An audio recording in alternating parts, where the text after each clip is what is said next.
WWE में किसी finishing move की मदद से जीतने के लिए ये जरूरी है कि उसे WWE प्रोग्रामिंग में मजबूती से पेश किया जाए। किसी रेसलर की फिनिशर से हर मैच में किक आउट कर लेना उस फिनिशिंग मूव की क्रेडिबिलिटी को पक्के तौर पर खत्म कर देता है। इसलिए WWE को बहुत मुश्किल से ही किसी फिनिशिंग मूव को किक आउट करने की इजाजत देनी चाहिए। मॉडर्न रेसलिंग को आज खास तौर पे इसलिए भी क्रिटिसाइज किया जाता है कि फिनिशिंग मूव्स को अब तो इतना संभाल कर नहीं रखा जाता।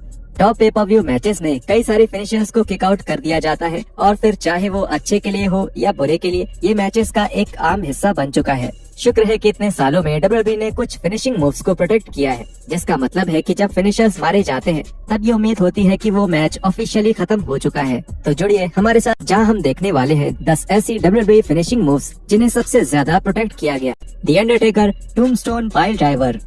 अंडरटेकर के WWE करियर की शुरुआत में टूम्बस्टोन पाइल ड्राइवर को सबसे घातक मूव में से एक के तौर पर पेश किया गया था। इस मूव से किक आउट करने के लिए किसी बहुत ही बड़े लेजेंडरी रेसलर को ही इजाजत मिली थी और ये WWE की तरफ से बहुत अच्छा फैसला था, क्योंकि इस मूव को अब तक के सबसे आइकॉनिक फिनिशिंग मूव्स में से एक माना जाता है। और ये बहस हमेशा होती है कि अगर इसे शुरुआत में प्रोटेक्ट नहीं किया गया होता तो क्या ये इतनी आइकॉनिक मूव बनी रह पाती। रेसलर्स का फिनिशिंग मूव से किक आउट करना खास तौर से रेसलमेनिया इवेंट्स की थीम बन गया। ये उम्मीद थी कि अंडरटेकर के रेसलमेनिया मैच में कम से कम एक बार इस मूव से किक आउट किया जाएगा, जो कुछ हद तक टूम्बस्टोन की शोहरत पर भी असर डालेगा। लेकिन ये स्पॉट दर्शकों को हमेशा खुश करता है, इसलिए ये समझ आता है कि उन्होंने ऐसा क्यों किया।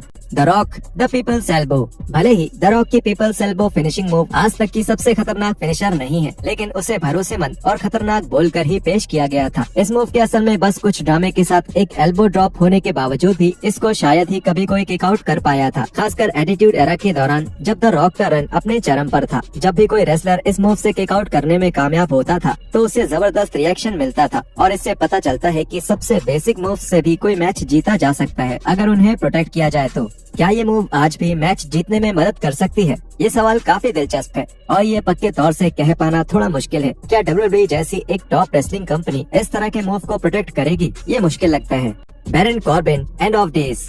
मॉडर्न रेसलिंग में कोई नई फिनिशिंग मूव बनाना काफी मुश्किल काम है और उससे भी ज्यादा मुश्किल है WWE का उसे प्रोटेक्ट करना। एक आम प्रो रेसलिंग मैच, खासकर वो जो पे पर व्यू के मेन इवेंट स्लॉट में होते हैं, उनमें आपको ऐसे फिनिशिंग मूव दिखेगी जिससे किक आउट किया जाएगा। लेकिन शुक्र है जब बैरन कॉर्बिन के finishing move and of days की बात आई तब WWE ने फॉर्मूला बदल दिया। क्योंकि ये मूव देखने में बहुत ही शानदार थी, इसलिए उन्होंने इस मूव को प्रोटेक्ट करने में काफी मेहनत की, जिसका मतलब था कि उसमें से कई साल तक कोई भी किक आउट नहीं कर पाया। और जब WWE ने 2022 में फैसला लिया कि कोई रेसलर इस मूव से किक आउट करेगा, तब इस फैसले को काफी मिली जुली प्रतिक्रिया मिली।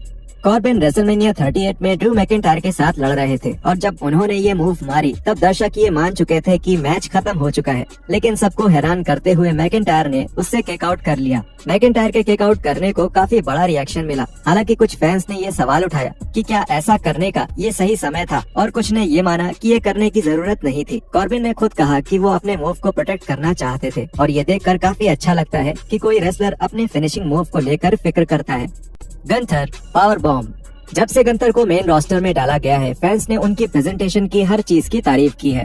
गंथर को लगातार बेहतरीन मैच मिल रहे हैं और उन्होंने अपने कैरेक्टर के स्पोर्ट्स एंटरटेनमेंट वाले हिस्सों में काफी सुधार किया है। एक चीज जो गंथर को रोस्टर पर मौजूद बाकी सब रेसलर्स से अलग करती है वो ये है कि वो अपनी इतनी सारी बेहतरीन मूव्स में से किसी भी मूव की मदद से मैच जीत सकते हैं, फिर चाहे वो लैरिएट हो जो कि एक सबमिशन बेस्ड मूव है या फिर पावर बॉम्ब। गंथर के मैचेस हमेशा रोमांचक होते हैं क्योंकि ये पता लगा पाना काफी मुश्किल होता है कि किस मूव से मैच खत्म होगा। अब गंथर के खतरनाक पावर बॉम्ब की बात करें तो इस मूव को WWE ने बहुत ज्यादा प्रोटेक्ट किया है और इसे लगभग गंथर की सबसे खतरनाक फिनिशर के तौर पर पेश किया गया है, जिसका इस्तेमाल वो अपने ओपोनेंट को पूरी तरह से खत्म करने के लिए करते हैं। अगर गंथर को WWE में मेन इवेंट सीन में भेजा गया और वो वर्ल्ड टाइटल की रेस में आ जाते हैं तो उनके पे पर व्यू मेन इवेंट्स बेहतरीन मैच बन सकते हैं। जहां तक बड़े इवेंट्स में होने वाले वर्ल्ड टाइटल मैचेस की बात है तो इससे दर्शकों को कुछ नया देखने को मिल सकता है। Hulk Hogan leg drop. Legendary Hulk Hogan अपने करियर के दौरान the leg drop finishing move को इस्तेमाल करने के लिए जाने जाते थे और जहां ये मूव काफी आम से थी क्योंकि वो बस एक लेग ड्रॉप ही थी, एक ऐसी मूव जो रॉ में हर हफ्ते कई बार देखने को मिल जाती है, वहीं इसमें ऑरा और बड़ा नाम जुड़ा हुआ था। WWE और हल्क होगन ने इस मूव को कई साल तक प्रोटेक्ट करके रखा और जब भी होगन लेग ड्रॉप करते थे तो ये दर्शकों के लिए एक सिग्नल होता था कि मैच ऑफिशियली खत्म हो चुका है। होगन चाहे दुनिया में कहीं भी गए हों, वो हमेशा किसी भी रेसलर के उनके मूव से किक आउट करने के खिलाफ रहे हैं, जो कि शायद एक समझदारी भरा कदम भी था क्योंकि रेसलिंग के सबसे बड़े खिलाड़ी के तौर पर उन्हें जितना हो उतना अपने फिनिशर को प्रोटेक्ट करना चाहिए।